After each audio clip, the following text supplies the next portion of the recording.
So, welcome everybody to the post-op bariatric diet webinar. I'm so happy you all are here to join me. So, before I get started, I would just like to introduce myself. So, I am Natalie. I am the nutritionist here at NBC, and I have a lot of background in nutrition. Go figure, I love it. So, I got a bachelor's of science in nutrition and in food science from the California State University of Chico. And then at that same university, I completed a didactic program in dietetics. Say that 5 times fast. And then I decided that wasn't enough, and I decided to pack up and move all the way to New York to complete a certificate of advanced studies in nutrition, of course. So I'm very passionate about what I do. And I've also included on this slide my phone number and my email. And I'm sure everybody in this right now has already talked to me in some way or another. But that's just my information in case, you've misplaced it or something. But all right. So again, before we get started, I am not a medical doctor. Therefore, I cannot give advice on medications, medical procedures, anything to do with incision sites or anything like that. So if you do have any of those questions, you can direct them to Jen. She is the doctor we have on staff here, and she can help answer those questions for you. But all right, let's go ahead and get started. So I'm going to start off with the 4 phases of post-op, and then I'm going to go into the nutrition goals and vitamins, and then I'm going to open it up to you guys to answer any questions you have. So the first things first. So the first phase is clear liquids. And so this is going to happen not the day of your surgery. It will start the day after your surgery. Once the leak test is performed and you've passed, then that's when you start your clear liquid phase. And this will last 7 days. And you can always extend a phase if you don't feel ready to move on, but definitely do not shorten a phase.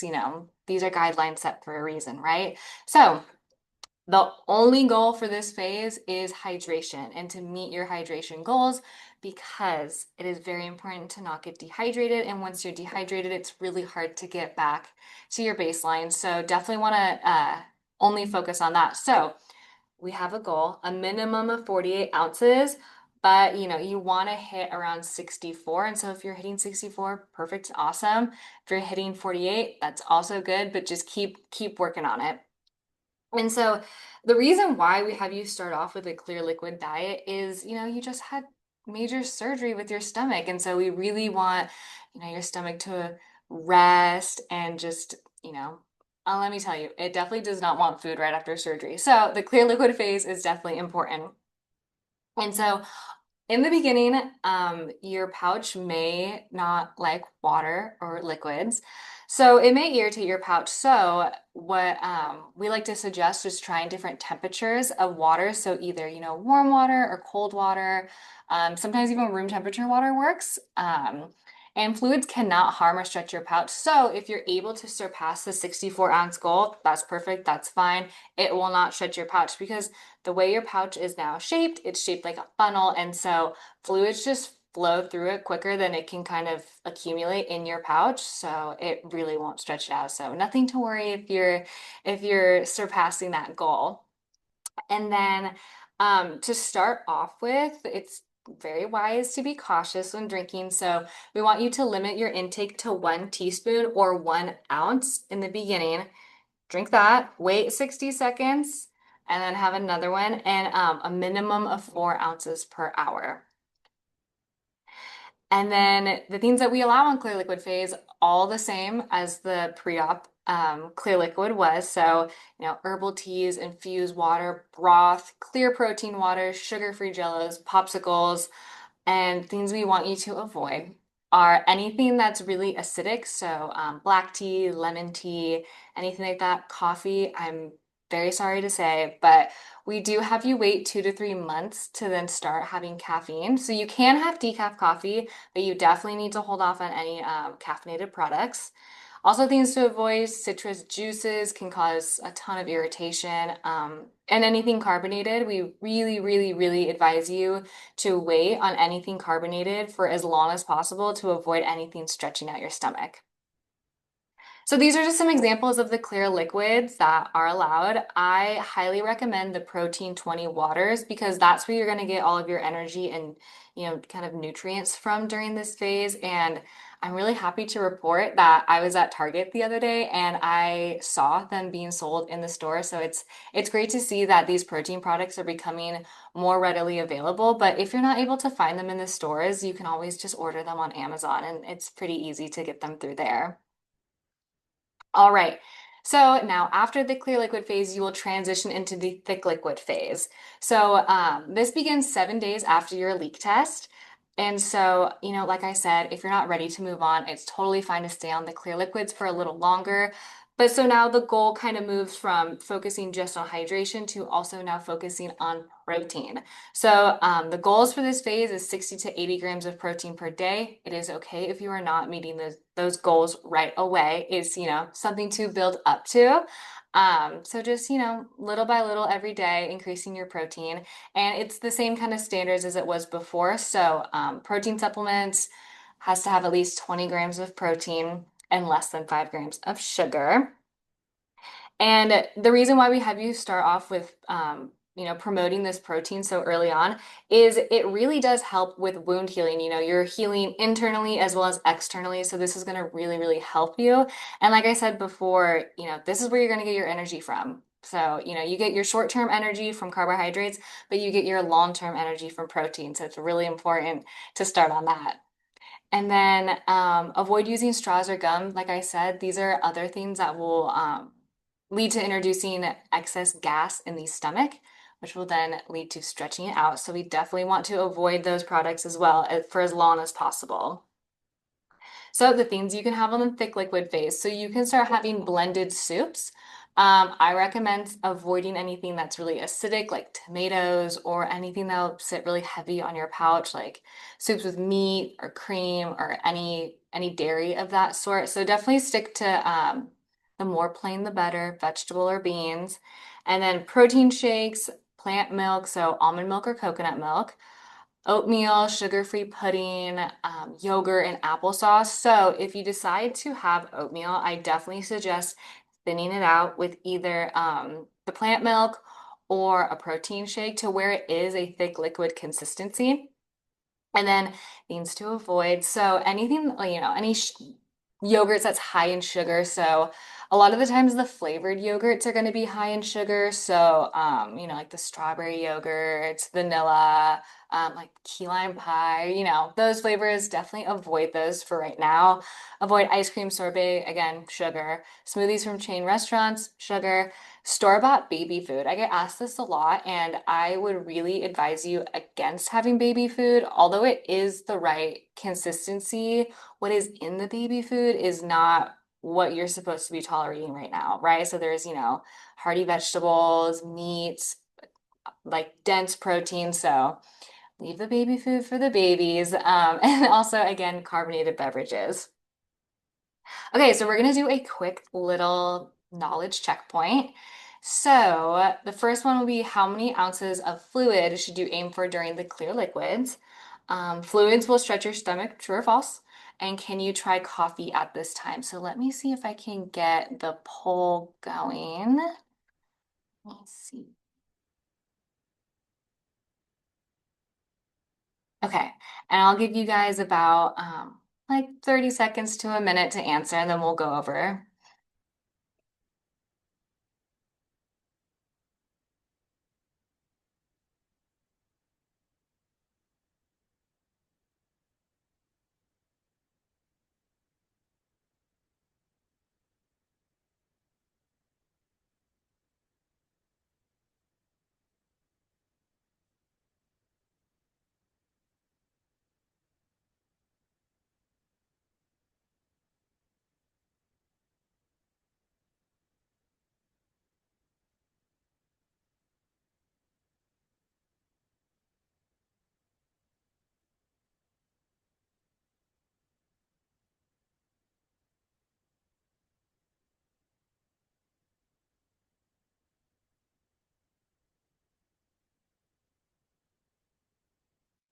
All right, I'll go ahead and end that poll.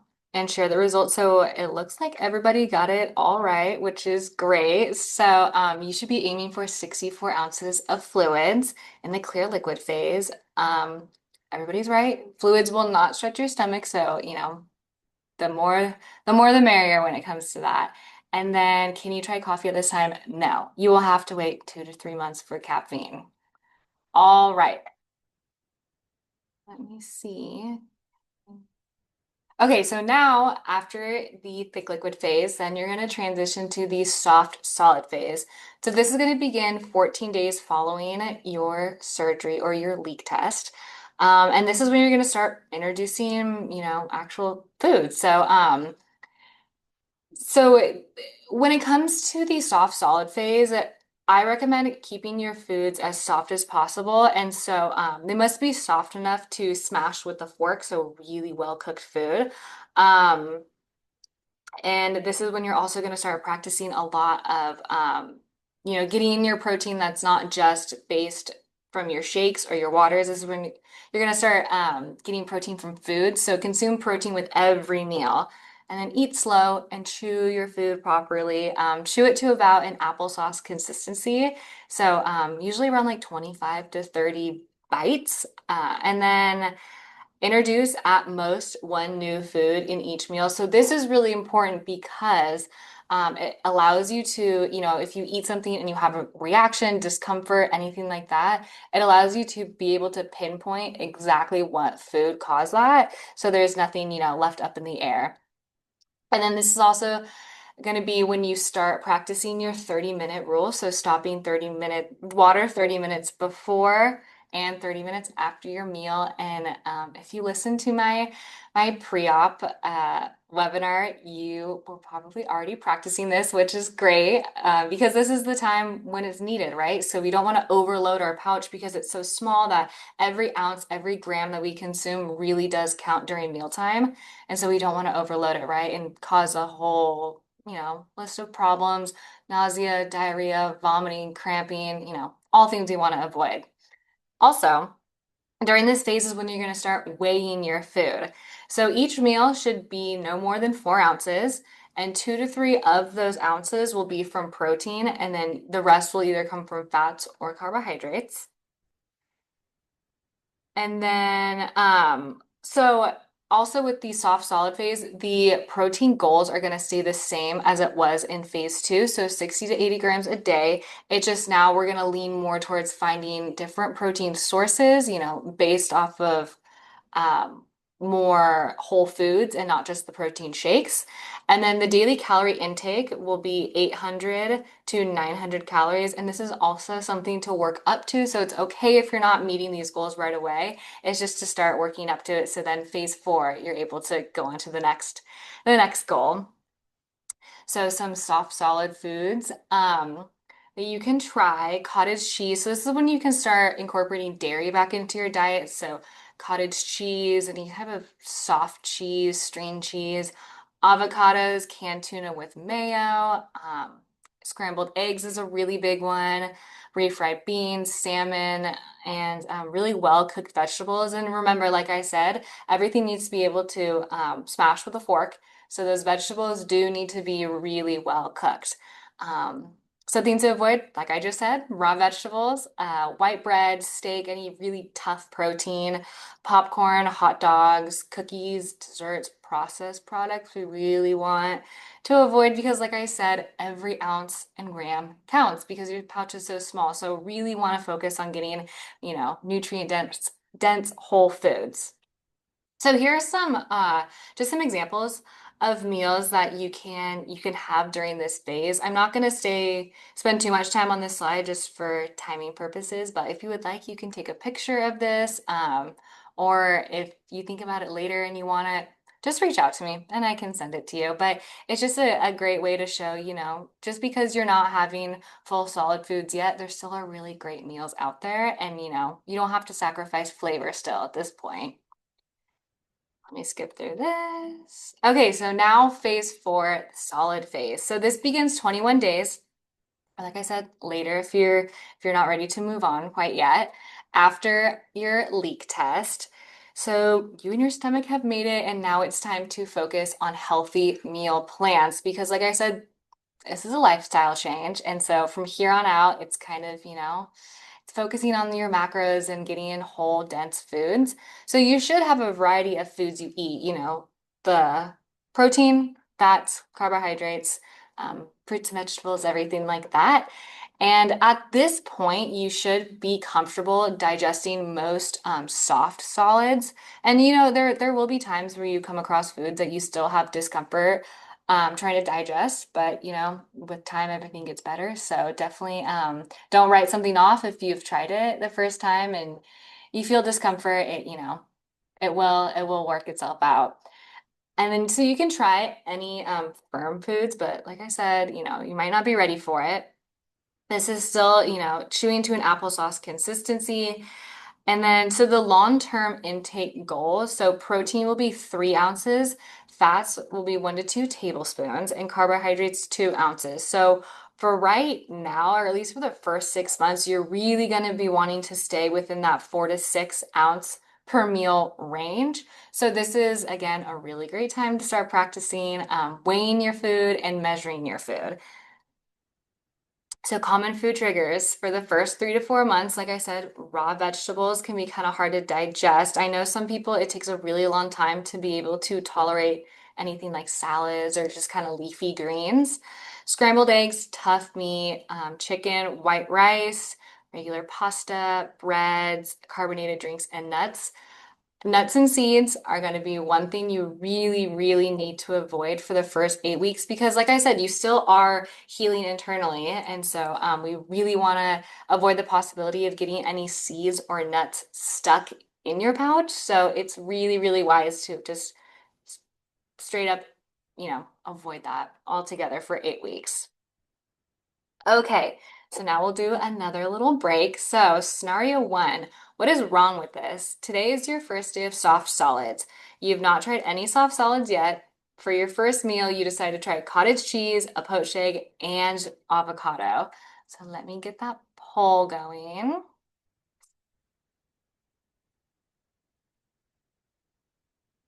Actually, I'm not sure if this is on a poll. Maybe, you know what? Instead, I'm just gonna have someone, if you could write it in the comments, then I can I can read it. I don't have a poll for this one. Never mind.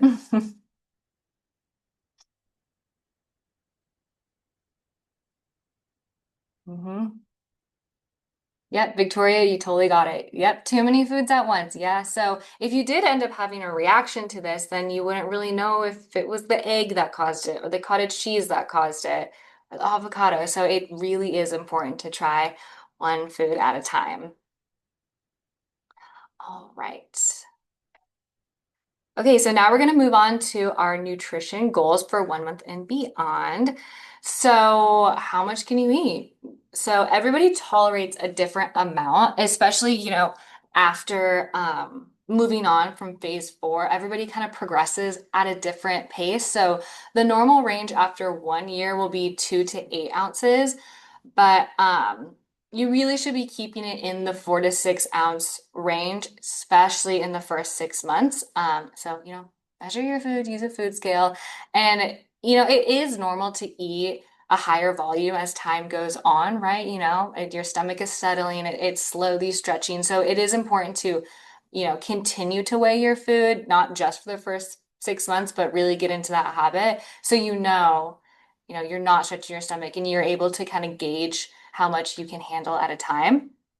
And also, don't force yourself to eat. Your body is really good at letting you know if, it's had something that it doesn't like or it's full or something. So, this is time to kind of listen to your body and get, kind of get in touch and learn those fullness cues and, don't push it. And I also really want to emphasize too, your stomach will not stretch from one time, right? So, right now is when you're kind of learning how much your body tolerates. And so, if you do end up overeating and get sick or just really cause a lot of discomfort, you didn't mess anything up. Your pouch is still the same size. The way a pouch stretches is from eating too much of a quantity over and over and over again for a long period of time. So, one time won't hurt. You're learning how to gauge your body, so it's okay. And so the nutrition goals, so it's kind of similar to the pre-op in the sense of you have your protein, your carbohydrates, and your oils and fats. And the carbohydrates, as you can see, mainly comes from vegetables, fruits, beans and legumes, and oats. And so we're not going to have that really processed pasta, breads, tortillas. And if you do decide to have that, I really highly suggest that you find whole grain products, so you are getting some nutrients. So Ezekiel bread is a great, full of nuts and seeds. You'll have to wait 8 weeks to have. And whole grains, so whole grain pastas, brown rice, that kind of stuff, instead of just empty carbs. Protein, kind of the same thing. So as you can see, a lot of the protein sources are going to come from animal products, but there are protein sources out there where doesn't it's plant-based. So there are some good options. And then the oils and fats, kind of the same thing. So the avocados, your oils, your nut butters, all that kind of stuff. And then I'm sure if I have sent you anything, this is probably on there. I'm sure you've all seen this before. So a sample day meal plan, as you can see, it is the kind of the same as the pre-op. So it's breakfast, lunch, and dinner, 3 meals with 2 snacks in between. So a protein shake and then a half a cup of berries or a cheese stick. And then so this intake goal is for phase 4 and beyond, right? So definitely something to get really familiar with. So the calories is 1,000 to 1,200, 75 grams of protein to 105 grams. Carbohydrates less than 100 grams, fats 30 to 45, sugar less than 25, and fiber greater than 20 grams. So this is the time where I really encourage you to read nutrition labels, really get familiar on, what is in your food.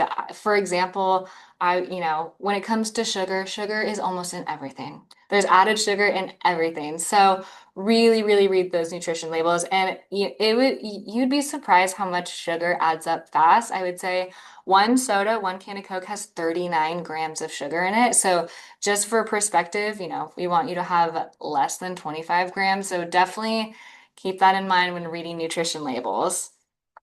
Okay, so some helpful tips. Prioritize fluids, protein, and healthy carbs. These are the things that are going to fuel your body, all right? And, be patient with your body, right? It's the only body you have. It's just gone through a major change. Be patient and be kind. And, there's really no rush to incorporate exercise. Like I said, you're going through this big change. So kind of, focus on one thing at a time. So besides, your typical light walking, I really don't recommend any exercise for at least 8 weeks post-op, just to make sure you're healed, you're settled, and you're getting comfortable with all these changes. And, do your own research. There's tons of nutrition information out there, but also there's a ton of wrong nutrition information out there. So I really suggest, doing your own research, but also being mindful of where this information is coming from, right? And if you do come across any information that you're kind of on the fence about, or you don't really know if it's true or not, send it my way, right? You have a nutritionist, so might as well, have me take a look, and I can let you know if it's a good thing to practice or not. Keep a positive mindset, a healthy mindset, right? Be kind to your body, please. And keep up with the vitamins. Of course, I'm going to go into that a lot more, but keep up with your vitamins and your blood work. So I recommend doing your blood work every 3 months, just to be able to gauge, how you are doing with your vitamins, if you need to add anything, take away anything. So really encourage that. And then also, health is not just about the scale, right? You are so much more than just a number on a scale. So there's measurements, how you're feeling, overall health improvements. I love reading on Facebook. A lot of people share their non-scale victories, and I love reading them. And it's, you'll come across some things that people didn't even know they couldn't do because of their weight. And one of the big ones that I always see is crossing your legs. People say, I didn't even think I wanted to cross my legs, or I didn't even know I couldn't do it until one day I just crossed my legs. And I was so shocked. So that, like I said, you are more than just a number on a scale. It really is all about your health. All right. Last little things about vitamins. So it's really important to begin your vitamins 14 days after surgery. So this will usually fall on the first day of phase three. And the reason why we do this is because, vitamins can kind of sit a little funny on your stomach and, it takes a lot for them to digest. So we really recommend you take them with food, which is phase three. So that's why we have you wait. And so, why are vitamins important, right? So, vitamins help with every single process of your body. Everything is run by vitamins from the top of your head to the bottom of your feet. And so, it's really recommended that, any average adult takes vitamins, but it's required for, adults who have bariatric surgery to take vitamins because the surgery does affect your absorption rate of these nutrients. And so to compensate for that, we have you take bariatric specific vitamins, those meet, your new nutritional needs. And, without taking vitamins, it can cause a whole host of problems, from fatigue to muscle loss to blurred vision to hair loss, which is a big concern in the bariatric community. So I will touch on that in a little bit. But like I said, vitamins are so, so important. So you need to start taking them 14 days after surgery. So I recommend to the people here that are still in their pre-op phase, might as well order the vitamins now. So, one less thing to worry about after surgery. So these are the guidelines that are set for bariatric patients. So with these vitamins, all of these are included in a bariatric multivitamin, except for the calcium citrate, and that will be in a separate supplement. So there's only two supplements that we require you to take, the multivitamin and the calcium citrate. So the multivitamin includes, 12 milligrams of thiamine, 15 milligrams of zinc, 75 micrograms of vitamin D, iron with vitamin C, and B12. So that's all included in the multivitamin. And then the reason we have you take calcium citrate separately from the multivitamin is the iron. So the iron and the calcium kind of fight for absorption if they're taken together and essentially cancel each other out. And both are very, very important. So we really want to avoid that. So when it comes to the timing of taking your vitamins, I recommend starting in the morning, having your multivitamin with food, waiting at least 2 to 4 hours, and then starting your first dose of calcium citrate. And as you can see, depending on what kind of surgery you've had, you'll either take 3 doses or 4 doses because each dose is usually around 500 milligrams. So just, read the label and see if it's 3 or 4 doses. And preventing hair loss. Okay, so preventing hair loss is a big deal. So I totally get it. You don't want to lose your hair. So hair loss and other deficiencies can be caused, by a bunch of different stuff. So rapid weight loss, lack of calories and protein, just bad quality vitamins, or misunderstanding the vitamin schedule. So you're just not getting the right nutrients. And so I say, important to stick with the vitamins. And then if you are concerned about hair loss, I highly recommend taking a biotin supplement. And biotin, it's not a 100% guarantee that it's going to prevent all of your hair loss, but it really does help. And there's some great brands out there. I see a lot of success with the brand Berry Melt, but like I said, there's tons of brands out there. And as long as they are bariatric specific, then they're going to be okay. Speaking of bariatric specific vitamins, so we actually do have our own vitamin company and we make our own bariatric vitamins, which is amazing because they are specifically tailored to our patients, which, is awesome. So we make a lot of them as chewable, so they're a lot easier to digest and easier for your body to absorb. They don't have any sugar, which is really great. So it's recommended for patients who have had the sleeve to take vitamins for 2 years, minimum 2 years. And then for bypass or DS patients, it is recommended to take vitamins for a lifetime. So definitely find some vitamins that you don't mind having every single day. And so I know it is really hard and it can be hard to kind of navigate all these, this is a new world, all these new vitamins. So we've made it easier for you. So we actually just sell the calcium citrate and the multivitamin with iron together in a bundle. So it's just one purchase. It makes it easy. Of course, we don't require you to buy Emerge vitamins, but we just try to make it as easy as possible for a patient. So just these two bottles meet all of your requirements. And like I said, you'll take the multivitamin once a day and then the calcium citrate 3 to 4 times, depending on your surgery. And then there are liquid vitamins out there, but I have struggled to find any really good bariatric specific liquid multivitamins, but we actually make a liquid vitamin, or a powdered vitamin that then you put into water and it turns into a liquid. And the great thing about this is, if you have trouble just tolerating vitamins either in the chewable form or capsule form, or just, it's not sitting right, this is a great alternative. And you just do 2 scoops in your water, and that's your vitamins for the day. And because it is in a liquid form, it actually bypasses your digestive tract, and so you don't need to worry about the calcium and the iron fighting. So it just goes right into your bloodstream. It's great. And so again, I say this is a good alternative if you do find your stomach kind of getting upset with vitamins. So this is a great alternative. And then, one last little thing. So I know years ago, it used to be recommended, after bariatric surgery to just have a Flintstone vitamin, just buy them, have them, and that's good. You're good to go. No, please do not do that. That is very outdated. That is, something that should not be practiced at all. Flintstone vitamins are designed for children, so they don't even meet, the average adult's needs, and they especially do not meet bariatric patients' needs. So, as you can see, there's no thiamine, folic acid is low, the zinc is low, vitamin D is low, and there's sugar because they're made for kids. So, you know, please take the bariatric specific vitamins. They will meet your needs, right? And then what about patches? So patches I feel like are kind of up and coming and becoming almost trendy right now.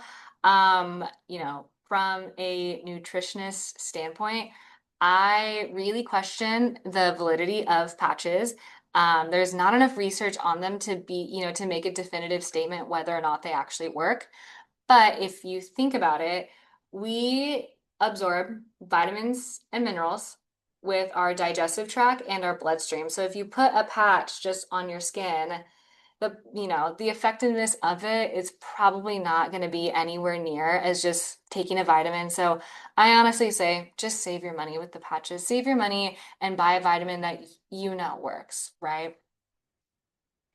And then with it, so like I said, we only require those two vitamins. But there are other things you can take that help your digestion. So we recommend a digestive enzyme and a probiotic. So the digestive enzyme is going to help your actual pouch and your stomach. The enzymes will help break down those foods a little easier. It can also help with nausea. So the food, because the food isn't just sitting there for a while, so it can help with that.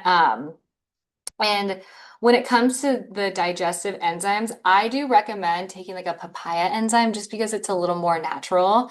And it is just easier to find. You can find it at any vitamin shop, Amazon. Amazon is great for finding all these products. And then probiotics. So the digestive enzyme is going to help your stomach, and then the probiotics is going to help your digestive tract. So it basically is just going to be introducing a lot more bacteria into your stomach. A lot more bacteria, and the more diverse your gut microbiome is, the easier it can break down food, kind of break down the food, absorb it, process it essentially. And there are studies out there that show a higher amount of weight loss with these supplements. Because the more you break down, the more you use of your food, and it really helps in digestion. So I do recommend these two. Of course, it's not required, but I would say wait on these until about phase 4. And once you're, comfortable with all the food that you've introduced and you still find yourself having, some problems digesting or discomfort, you can take these, but you can always start early too. So you can take them beginning of phase 3 when you're starting your vitamins as well. All right, here we go. So we'll do another knowledge checkpoint. So which two vitamins can you not take together? Why are probiotics recommended? And will over-the-counter vitamins be sufficient? So this is the one I do have the poll for. So let me launch that. And like I said, 30 seconds to a minute. Oh, oops, I just ended the poll. Sorry. Wait, let me. Okay, I just relaunched it. All right, go ahead and answer.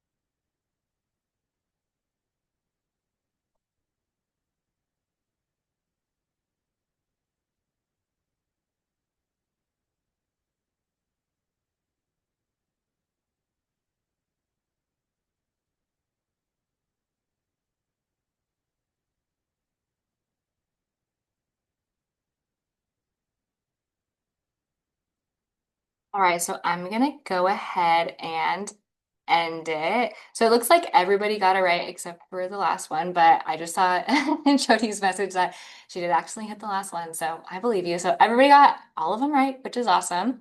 So I'll share those results. Um, so which two vitamins can you not take together? Calcium and iron, correct, because they fight for absorption and cancel each other out. Why are probiotics recommended? Improve digestion. And then over-the-counter vitamins are sufficient, true or false? False. You would need to have a bariatric specific vitamin. So I'll stop sharing that. Okay, so a couple last minute things. So we do have a podcast. It is ran by our past patients who also work at NBC, Sarita and Rena, and they dive into all different topics related to pre and post-op and just really give a great perspective on what it's like to have weight loss surgery. So I highly recommend checking this out. You can find it on all different platforms, Spotify, Google, Apple Podcasts, Apple Music, YouTube, which is great. We have a YouTube channel, which brings me into all of our other resources. So we have tons of resources everywhere. So we have our website, which, I always send to people. We have blog posts. We have our YouTube channel. We have our Facebook support groups. We have our Instagram. We have a TikTok. So there's tons of information out there. And Sarita is amazing, and she runs all the Facebook support groups. And I think right now we have like 13,000 in our main one. So there's tons of support out there. And everybody loves to encourage everyone. So it really is a great community. Very uplifting, very great. So I highly recommend joining all of our Facebook pages. And with that, I'm gonna now open it up to the Q&A. So I do see some questions already in the chat, but feel free to send more, and I'll answer those. So let me go back. When adding back cottage cheese or Greek yogurt, should we do full fat or low fat? So I recommend doing low fat at first. Just when introducing foods, we definitely want to take a look at the fat content and the sugar content, because fat and sugar are the two things that really cause dumping syndrome. And dumping syndrome essentially is when foods high in fat or sugar enter in the stomach and exit into the intestines. That process is too fast. And so you don't have time to properly digest it. So when those things hit the intestines, what happens? It's called an osmotic reaction. And basically all the water outside of your abdomen flow into your intestines. And what happens is, when there's water in your intestines, it has to go somewhere, right? So it either comes out as diarrhea, vomiting, cramping, pain, and there's really isn't anything you can do for dumping syndrome except for just write it out, which is unfortunate. I wish there was something you could do. So that's why I always like to tell people, please be cautious when trying new foods. Definitely avoid foods that are high in fat and high in sugar. So that long explanation for an answer of you should try low fat stuff first. Is there equipment you recommend for blood work rather than going to the clinic? So, this would be more of a question for Jen, our liaison, but I will say you do need to run blood labs. So, your blood does need to be drawn. From what I know, I think that only happens within a clinic. But like I said, Jen would know more about that. Um, when do we take this? I'm assuming this is um, about the vitamins and the enzymes and the probiotics. So, timeline wise, vitamins you will take at the first day of phase three. And so you can take the probiotics and the enzymes, that day. Hmm. But if you would like, you can wait to see how your body kind of reacts to food on its own, and then you can start incorporating that. So you can start on phase three, but it's not necessary to start on phase three. When should we do digestive enzymes and probiotics? Right, like I just said. I had a question at the very top. Okay, wait. Oh, thank you. Why lemon water but not lemon tea? So this one is kind of a tricky one because lemon water you can dilute as much as you want. Now, do I recommend starting off your clear liquids, the first thing you drink be lemon water? No, definitely not. It is acidic, so it is something you should be cautious of. But it's one of those things where it's better to be safe than sorry and just avoid it altogether if you're concerned about it. But lemon water, you can dilute it. But honestly, that might be something I'll just take out of this presentation because, it is one of those things that kind of comes with an asterisk and you need to, water, dilute it and all that stuff. But yeah, it's one of those things, if it's better to just avoid it. On the infused water, can I do cucumber mint and lemon? Yes, you can. So you can technically infuse your water with certain fruits, cucumbers, different flavoring.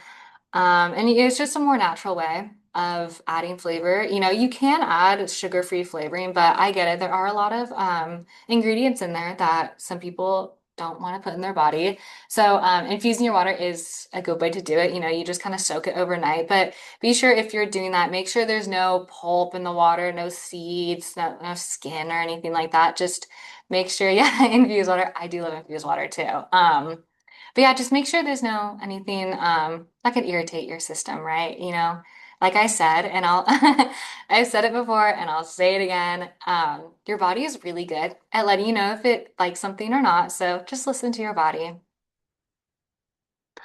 All right. Oh, Sarita, yes, thank you for reminding me. So it has been brought to my attention that the apple juice that is served in the hospital, you can buy.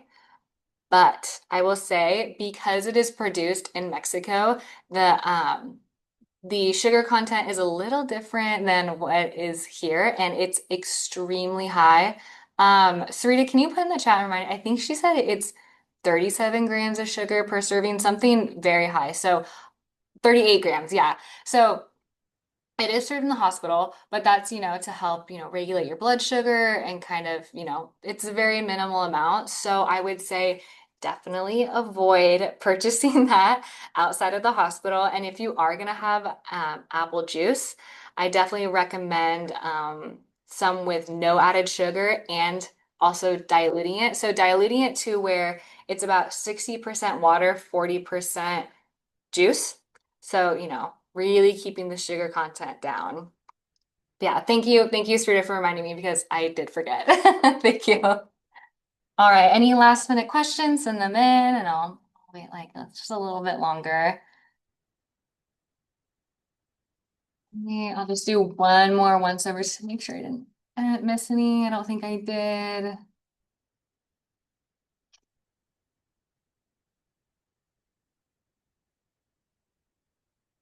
Okay, I don't think there's any more questions. So I just want to say thank you to everyone who showed up and sat here and listened to me talk about post-op and nutrition. I really hope at least you learned one thing new or something new. But like I said, I really do appreciate you all taking the time out of your day to watch this presentation. And I always like to extend this offer too. I am your nutritionist. I am here to help. So if you do have any questions that come up or anything you want more clarification on or anything, definitely reach out. You have my phone number, you have my email. You can message me on Facebook, you can tag me on something, post something. I am easy to get a hold of, and I really am here to help.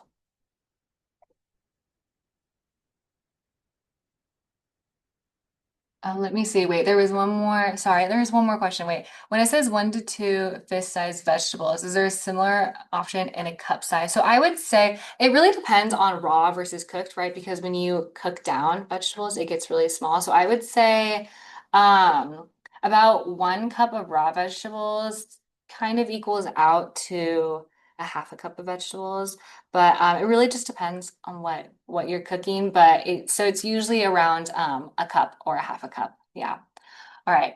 I'm glad I could answer that, that last one to question. But I just want to say again, thank you everyone for taking the time to watch this presentation. But all right, I'll go ahead and let everybody enjoy the rest of your night. So bye. Thanks for coming.